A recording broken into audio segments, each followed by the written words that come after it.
Hi guys! Welcome to my YouTube account.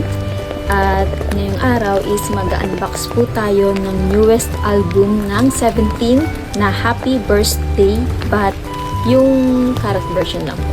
Let's go!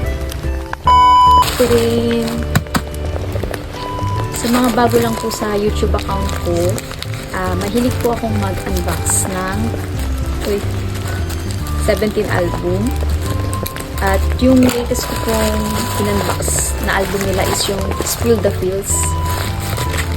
At lagi po yung current version lang. Excited na ako.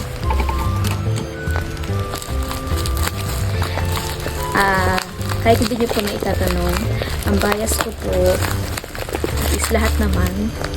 Pero sobrang seldom ko lang kasing mabunot si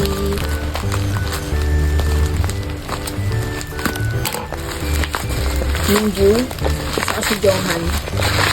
Sa mga napadaan po dito sa video na to na mahilig manood ng mga unboxing at syempre isang karat o panang 17, pwede niyo pong puntahan yung YouTube account ko kasi hindi lang po unboxing yung ginagawa ko. Mahilig din po akong mag-ASMR. Nagluluto po ako ng mga healthy foods, Korean food. Pumunta rin po ako sa mga Korean store. Nagre-review. Uy! May freebies. At higit sa lahat is masaya rin po ako.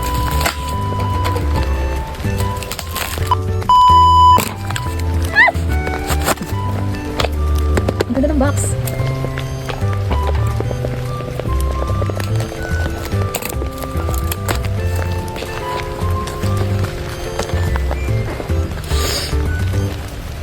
Tayo po muna na ito.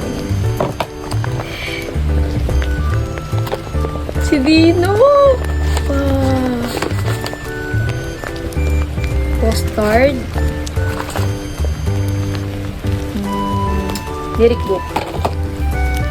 HBD, Thunder, But Influence, Skyfall, Fortunate, 1999 Drops, Damage, Shit Up, Vivarius, Momo, Shining Star, Sangdong, Italy, Peter, o yung Jungle. Ang mga solos ang labas na.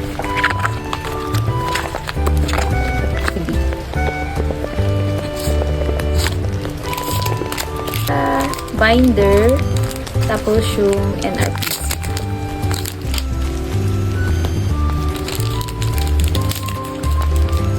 Siyempre, hindi mawawala ang kanilang barcode. At ito na, ang pinaka-favorite part ko po. Ang mag-review ng random photo part. Siguro every karat po, ito yung dream. Nakita ko na to si Joshua.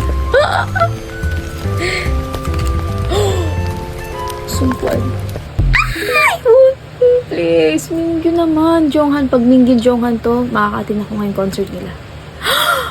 Uy, ka-birthday ko po si June. Anyways, thank you for watching po. Hanggang sa next unboxing. Bye!